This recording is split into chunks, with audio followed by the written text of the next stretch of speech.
அதிமுக கூட்டணிக்கு போவோமா வேண்டாமா அப்படின்னு தாவேகா முடிவெடுக்கக்கூடிய இடத்துல இருக்கா?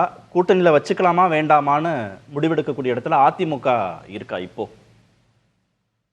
இதை புரிந்து கொள்வதற்கு நம்ம ஒரு 21 வருஷத்துக்கு முன்னாடி போகணும். நம்ம இன்னைக்கு பேசிட்டு இருக்கிறோங்க மே மாதம் 5ஆம் தேதி.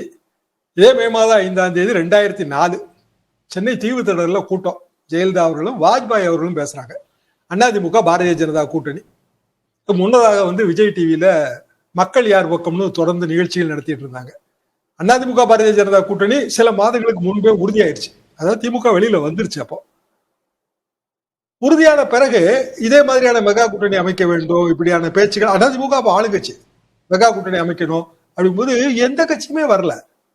கடைசியா ஜெயலலிதா அவர்கள் இருந்து அவ்வளவு முயற்சி செஞ்சும் அதிமுக பாரதிய ஜனதா கூட்டணி மட்டும்தான். கூட்டணி இந்த மேடையில பேசுறதுக்கு தலைவர்களை எல்லாம் தயார் பண்ணி எல்லாம் வச்சிருந்தாங்க. இந்த தீவுத்திடல் மேடையில பறக்கத்தலி கூட சீனியர் ரிப்போர்ட்டர் பறக்கத்தலி எனக்கு அது பழைய பிரஸ் கட்டிங் இப்ப அனுப்பி வச்சிருந்தாரு. எதுக்காக நான் சொல்றேன்னா, பொதுவாக அதிமுக பாரதிய ஜனதா கூட்டணியில் வரும்போது இயல்பான சிக்கல் என்னன்னா, தமிழ்நாட்டின் நலன்களை காப்பது யார்? இங்க இருக்கிற அரசியல் என்ன? 67 இருந்து டெல்லிக்கு எதிராக தானே நம்ம போராடிட்டு இருக்கோம். திராவிட இயக்கம், கடவுள் மறுப்பு எல்லாமே இந்த மாநில தேர்தல்களையும் பிரதிபலிக்கும். 2004 ஜெயலலிதா அந்த தவறை பண்ணி 2006 திருத்திக்கிட்டாங்க. இவங்க 2021லயும் அதே நிலைமையில இருந்தாங்க. இப்ப 2026லயும் அதே நிலைமையில இருக்காங்க. அப்ப பிற கட்சிகள் நம்ம சொல்றோம், பாமக கூட அதிமுக பாரதிய ஜனதா கூட்டணிக்கு வருமாங்கிறதுல எனக்கு சந்தேகம் இருக்கு. தேமுதிக வருமாங்கிறதுல எனக்கு சந்தேகம் இருக்கு. என்ன காரணம்? தேமுதிகவே அவங்களோட எய்ம்னு என்னவா இருக்க முடியும்? அதிகப்படியான இடங்களை ஜெயிச்சு பார்ட்டியை திருப்பி ஸ்டேட் லெவல் பார்ட்டியா உயர்த்தணும். தனி சின்னம் அவங்களுக்கு வேணும். பாமகவுக்கு நம்ம ராம்கே சொன்ன மாதிரி தான், இன்னும் அதிகப்படியான இரட்டை இலக்கத்துல வெற்றி பெற வேண்டும். அதான் அவங்களோட லட்சியமா இருக்க முடியும். அப்ப தாவேகாதான வாய்ப்பு அவங்களுக்கு, பாமகவுக்கும் தேமுதிகவுக்கும் நல்ல வாய்ப்பு. என்னன்னா அவங்க சொல்ற எல்லாமே வந்துரும்.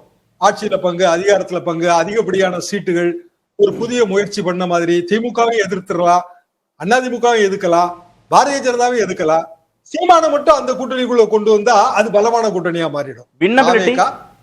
வின்னபிலிட்டி ஜெயிக்கிற உத்தரவாதம் எந்த தேர்தல யாருக்கு வின்னபிலிட்டி இருக்கு சொல்லுங்க. சரி, வரப்போற தேர்தல் எல்லா தேர்தலின் தாய், மதர் ஆஃப் ஆல் எலெக்ஷன்ஸ். அப்போ புதிய முயற்சிகள் தானே. பிரியன் சொன்ன மாதிரி ஆர்ட் ஆஃப் இம்பாசிபிள் தானே.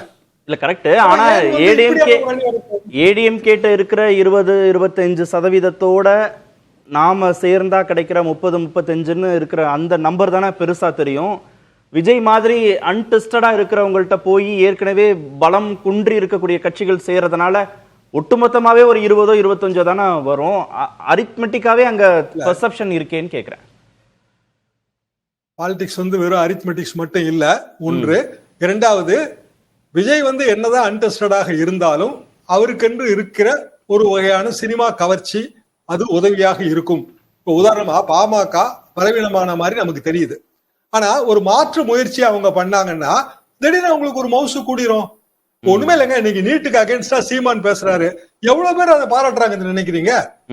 என் பிள்ளைங்க எல்லாம் என்ன மூக்குத்தியில பிட்ட ஒழிச்சு கொண்டு போயிருவாங்கன்னா, நீங்க வாக்குப்பதிவு எந்திரத்தை ஏன் நீங்க திருத்த மாட்டீங்கன்னு என்ன நிச்சயம்னு கேக்குறாருல, அதிரடியா கேக்குறாரு. சரி, அது ஒரு செக்டார திடீர்னு அப்பீல் பண்ணுது. அப்போ நீங்க எப்படி பார்த்தாலும் 30 வயசு கீழே இருக்கிறவங்களோட ஓட்டு ரொம்ப ரொம்ப முக்கியம். அவங்க உண்மையிலே என்ன நினைக்கிறாங்கன்னு யாருக்குமே தெரியாது. 30 வயசு 35 வயசு கீழே இருக்கிறவங்க, அதாவது முதல் முறை வாக்கு போடுறவங்க மட்டும் நான் சொல்லல, 2வது முறை வாக்கு போடுறவங்க, 3வது முறை வாக்கு போடுறவங்க, அவங்களோட சிந்தனை என்னன்னு நமக்கு தெரியாது. அப்போ அந்த சிந்தனைக்கெல்லாம் உரம் சேர்க்கக்கூடிய வகையில ஒரு கனவு கூட்டணி அப்படியாவது வரக்கூடாது. தாவேகா, பாமக, தேமுதிக, சீமான் அப்படி ஒரு கூட்டணி கூட அமையலாம் அப்படின்னு புதிய தமிழகம் இன்னும் அப்புறம் அடுத்தடுத்த பார்ட்னர்ஸ் கூட போக வாய்ப்பு இருக்கு. ஓகே, இவங்க மேஜர் பார்ட்னர். ஆட்சியில பங்கு, அதிகாரத்துல பங்குங்கிற கோஷங்க இப்பதான் வருது. அதற்கான ஒரே வாய்ப்புன்னு நான் பாக்குறது என்ன அப்படின்னா தாவேகா கூட்டணி தான். திரு சீமன், அது திரு பிரியன், அது சாத்தியமாக வாய்ப்பு இருக்கா? அதிமுகவும் வேண்டாம், திமுகவும் வேண்டாம், தாவேகா தலைமையில ஒரு கூட்டணி ஆட்சிங்கிறத நோக்கி இந்த கட்சிகள் பாமக, தேமுதிக, திரு சீமான் இவங்கெல்லாம் நகர வாய்ப்பு இருக்கா? இல்லை, அதாவது விஜய் பிளஸ் சீமான் ஓரளவுக்கு ஒரு ஃபார்மிடபிளான ஒரு கூட்டணியை அமையறதுக்கான வாய்ப்பு இருக்குது. ஆனால் சீமானை பொறுத்த மட்டும் அவரும் ஒரு தன்னோட தனித்துவத்தை தொடர்ந்து மெயின்டைன் பண்ணிட்டு வந்துட்டு இருக்காரு. ஒரு 4 தேர்தலில் அவர் வந்து தனியாக தான் போட்டி போட்டிருக்காரு. ஒரு 8% ஓட்டு வாங்கியிருக்கார். வரப்போகிற தேர்தல் அதை மெயின்டைன் பண்ணுறது கொஞ்சம் கஷ்டமாக கூட அவர் இருக்கலாம். ஆனால் அதே சமயம் வந்து தொடர்ந்து தன்னுடைய தனித்துவத்தை மெயின்டைன் பண்ணுறதுன்னு சொல்லிட்டு இருக்காரு. 234 தொகுதிகளையும் நான் போட்டி போடுவேன், சமீபத்திலையும் சொன்னார். ஆமாம், அது யார் கூடயும் நான் வந்து கூட்டணி வச்சுக்க மாட்டேன்றத ரொம்ப தெளிவாக இருக்கார் அவர் ஆக்சுவலாக. அப்புறம் விஜய் கூட வந்து அவருக்கு வந்து ஒரு நெருக்கம் இருக்கலாமே தவிர அரசியல் ரீதியான ஒரு கூட்டணின்ற விஷயத்தில் போகும்போது அவங்களுக்குள்ள ஒரு ஈகோ கிளாஷ் நடக்கிறதுக்கான வாய்ப்பு இருக்குது. அரசியலில் நான் சீனியராக இருக்கேன், என்னை வந்து முதலமைச்சர் கேண்டிடேட்டாக ப்ரப்போஸ் பண்ணணும் அப்படின்னு அவர் சொன்னார்னா சீமான், இல்லை விஜய் வந்து என்ன ஆண்டாம செல்வாக்கு மிக்க நடிகராக இருக்கேன், எனக்கு ஓட்டு ஜாஸ்தி உங்களை விட அப்படின்னு சொன்னார்னா அது அங்கே சரியாக வருமானு தெரியாது ஆக்சுவலாக வந்து.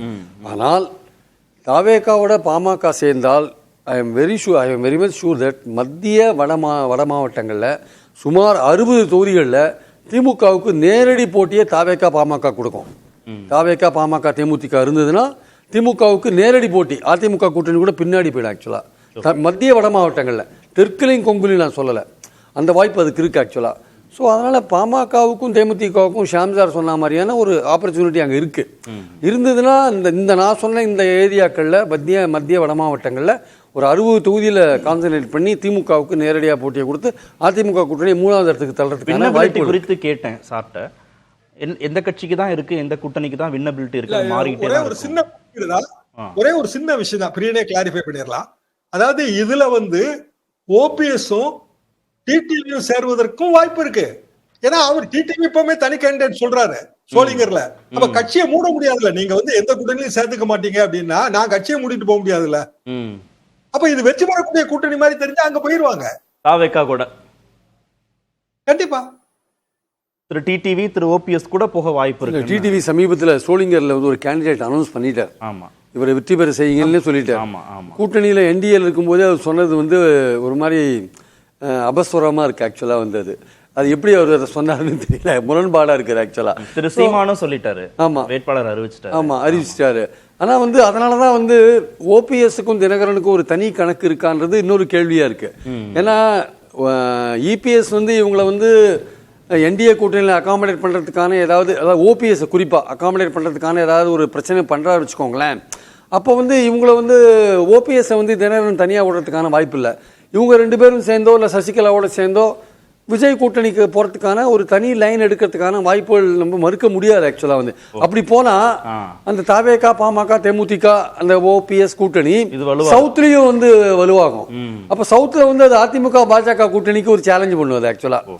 ஸோ இது வந்து ஒரு ரொம்ப இன்ட்ரெஸ்டிங்காக போகும் ஆக்சுவலாக அது.